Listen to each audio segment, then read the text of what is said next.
মির্জা আব্বাস কয়বার এমপি হয়েছে? 4 থেকে 5 বার। আপনি আরেকটু ডেটা ক্যালকুলেশন করে দেখবেন, ওনার জয়ের চেয়ে হলো হারার রেকর্ড বেশি। এই ধরনের দলকানা নির্বাচন কমিশনার তাদের লজ্জা শরম থাকা উচিত এবং অতি দ্রুত তাদের পদত্যাগ করা উচিত। জাতীয় নাগরিক পার্টি শাপলাকলি প্রতীকে আমি মনোনয়ন ফর্ম জমা দিয়েছিলাম। আজকে রায় ঘোষণা হয়েছে। আমাদের জাতীয় নাগরিক পার্টির শাপলাকলি প্রতীকে নাসিরউদ্দিন পাটোয়ারি ঢাকা 8-এর জন্য যে মনোনয়ন দাখিল করেছিলেন তা অ্যাকসেপ্টেড হয়েছে। আমরা আল্লাহর দরবারে শুকরিয়া আদায় করি যে আমরা একটি গণতান্ত্রিক পথে উত্তরণ করতে যাচ্ছি। আমরা আশা করি যে ফেব্রুয়ারিতে 12 তারিখে যে ইলেকশনটা হবে এটা সুষ্ঠুভাবে অনুষ্ঠিত হবে। তবে আমাদের কিছু অস্বস্তির জায়গা রয়েছে, যেমন আজকে আমরা দেখলাম যে জাতীয় পার্টির প্রার্থী রয়েছে, পুরো বাংলাদেশে জাতীয় পার্টি প্রার্থী দিচ্ছে, এটা আমাদের একটা অস্বস্তির জায়গা রয়েছে। সাথে সাথে আমরা ব্রিটিশ কলোনিয়াল পিরিয়ডে যেই ধরনের ব্যবস্থাগুলো দেখেছি, কাগজপত্রের আমলাতান্ত্রিক জটিলতা, সেগুলো আমরা দেখেছি। গত 15 বছরে আমাদের তরুণ সমাজকে একটি কথা বলা হয়েছে যে স্মার্ট বাংলাদেশ অর্থাৎ ডিজিটাল বাংলাদেশের আমাদেরকে বলা হয়েছিল, কিন্তু আমরা ডিজিটালে কোনো ছিটে ফোটাও দেখিনি। সে আমলাতান্ত্রিক জটিলতা প্রাগৈতিহাসিক যুগে যেভাবে কাজ হয়েছে সেইভাবে এখনও কাজ হচ্ছে। আমরা আশা করব ভবিষ্যৎ যারা সরকারে আসবে এবং আমাদের যে নেতৃত্বাধীন যে জোট রয়েছে সকলে আমরা মিলিয়ে একটি ডিজিটাল বাংলাদেশ উপহার দিব, যাতে এই ধরনের আমলাতান্ত্রিক জটিলতা না থাকে। ইনশাল্লাহ ঢাকা 8-এ জনগণের যে রায় হবে 12 তারিখে, সে রায়ে ইনশাল্লাহ সবাইকে আমরা আহ্বান জানাচ্ছি শাপলাকলিকে বিজয় করার জন্য, নতুন বাংলাদেশ গঠন করার জন্য।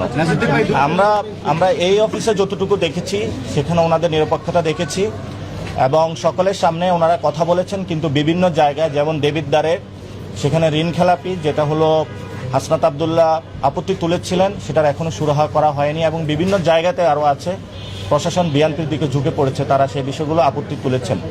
আমরা এই পর্যন্ত এখানে আপত্তি পাইনি। আমরা মনে করি ঢাকা 8-এ পলিসি বেসড একটি সুষ্ঠু ইলেকশন হবে, এখানে পেশি শক্তির কোনো মহড়া হবে না, মাফিয়াতন্ত্র কায়েম হবে না।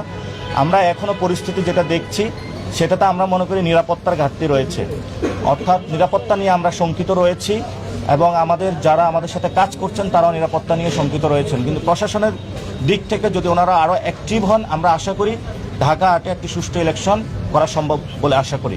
নাসির ভাই, মির্জা আব্বাস কয়বার এমপি হয়েছে? 4 থেকে 5 বার। আপনি আরেকটু ডেটা ক্যালকুলেশন করে দেখবেন, ওনার জয়ের চেয়ে হলো হারার রেকর্ড বেশি। সো ইনশাল্লাহ এবার শাপলাকলি জয় হবে, আমরা এটা আশা রাখি সবার উপরে বিশ্বাস রাখি। আর জামায়াত ইসলামের বিভিন্ন জায়গায় তারা প্রার্থিতা দিয়েছেন, ইসলামী আন্দোলনও দিয়েছেন। আমাদের আজকে প্রিলিমিনারি একটি মিটিং রয়েছে কেন্দ্রীয়ভাবে, আশা করি যে কালকে মনোনয়নের যেই যাচাই বাছাইটা কালকেও চলবে, তো সেই ক্ষেত্রে 5 তারিখ পর্যন্ত আমরা আশা করি আমাদের এই বিষয়গুলো সমস্যার সমাধান হয়ে যাবে। ওনাদের যে মনোনয়ন ফর্মগুলো টিকবেন, আমাদের যেগুলো টিকবে, সেগুলো নিয়ে আমরা একটি সুন্দর যাত্রা করে সরকার গঠনের দিকে যেতে পারবো আশা করি। আপনারা দেশে কয়টি আসনে ক্যান্ডিডেট দিয়েছিলেন সিটি? এটা আমরা স্পষ্ট করেছিলাম, আজকে কালকে যাচাইয়ের পরে এটা আসবে। আমাদের টোটাল আমরা 47টা দিয়েছিলাম, এর মধ্যে একটি অ্যাকসেপ্টেড হয়নি, ওনার একটু সময় লেট হয়ে গিয়েছিল, বাকিগুলো অ্যাকসেপ্টেড হয়েছে। যাচাই বাছাইয়ের পরে যখন রেজাল্ট আসবে তারপরে আমরা দেখতে পাবো যে টোটাল কয়টি হয়েছে। অর্থাৎ আমরা এখানে সংখ্যাটা বাড়ানোর চেষ্টা করি নাই, আমাদের কয়টি আসনে ইনশাল্লাহ আমরা জয় ছিনিয়ে নিয়ে আসতে পারবো সেটা চিন্তাই করে দিয়েছি। এবং জামায়াত ইসলামী আন্দোলন, এবি পার্টি এবং যে আমাদের জোটটা রয়েছে, মামুনুল হকের পার্টি রয়েছে, আমরা সবাই মিলে যাতে সরকার গঠন করতে পারি সেই প্রচেষ্টার অংশীজন হিসাবেই আমরা এই জোটে মনোনয়ন জমা দিয়েছি এবং যে বিজয়ী আসন হিসাবে আমরা নিয়ে আসতে পারবো সেখানেও হলো বিজয় আসন হিসাবে আমরা বেশি দেখেছি, আমরা সংখ্যা বাড়ানোর চেষ্টা করি নাই। আর বাংলাদেশের বর্তমান যে পরিস্থিতি রয়েছে, নির্বাচন কমিশন ইলেকশনের তফসিল দেওয়ার পরে আমরা নির্বাচন কমিশনকে বাংলাদেশে আর দেখতে পাচ্ছি না।